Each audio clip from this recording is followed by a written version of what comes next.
сүйүктүү достор. Кандайсыңар? Жакшыбы?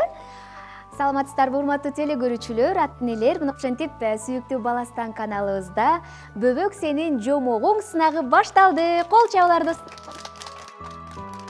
Бүгүн болсо карышкыр, түлкү жана короз жөнүндө жомок угат экенбиз, Анда мына ушул жомокту айтып берүү үчүн алыскы Баткен областына караштуу Кадамжай районунан келген конокторубузду чакырып алалы. Кол чабуулар менен Назаралиев Акылбек атаны жана уулу Назаралиев Алинур, Назаралиева Аруке менен келе жатат. Кол чабуулар менен тосуп алыңыздар.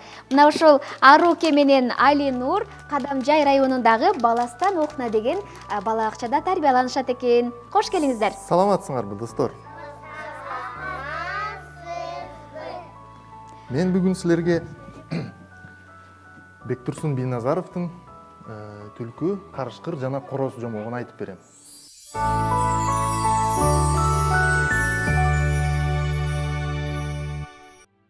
Илгери өткөн бир заманда чытырман токойдун ичинде карышкыр менен түлкү жашаптыр. Экөө катуу дос болуп, тамактап жешип, ынтымакта жашап турушуптур.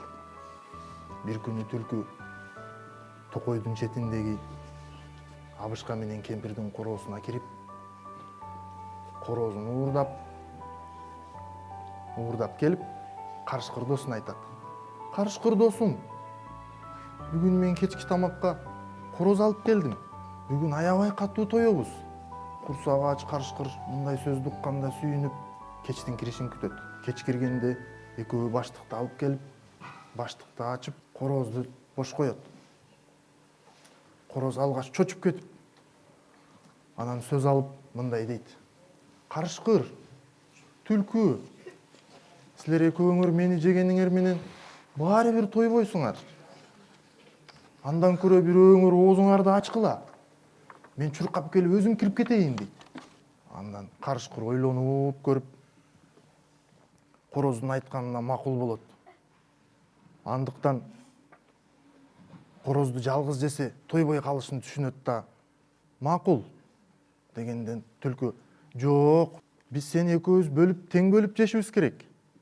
Тойбой калсак, абышка кемпирдин короосуна барып, бир-эки тоок алып келе калабыз. Анын эмнеси бар экен дейт. Анда короз сөз алып алдай баштайт. Макул, сен абышка кемпирдин тоогуна бара бер. Сен тоок жейсиң, мени болсо карышкыр жесин. Макул болгондон кийин карышкыр баштыктын оозун ачып, корозду бош коёт. Короз бошоноору менен бакка кача чыгат. Карышкыр менен түлкү алданганын түшүнгөндөн кийин таң атканча бактын кайтарып чыгышат. Короз таң атканча уктап, уйкусу канганда таң атаары менен таңдын атканын билдирип кыйкыра баштайт. Чоочуп кеткен карышкыр менен түлкү таң азандан тура калып, "Эй короз, сен кыйкырба, бизди мергенчилер угуп калат" деп жалдырап сурап киришет. Короз ого беттер катуу кыйкырып таңдын атканын билдирет. Короздун жоголгон абышка мергенчилерге барып айтат. Мергенчилер мылтыктарын алып келип, бактын астында отурган түлкү менен карышкырды көрүп, акырын келип экөөнү тең атышат. Жарадар болгон карышкыр менен түлкү араң качып кутулушат. Ошондон кийин түлкү менен карышкыр абышка менен кемпирдин короосуна ууруга барбай калышкан экен. Ушуну менен жомогубуз бүттү, балдар.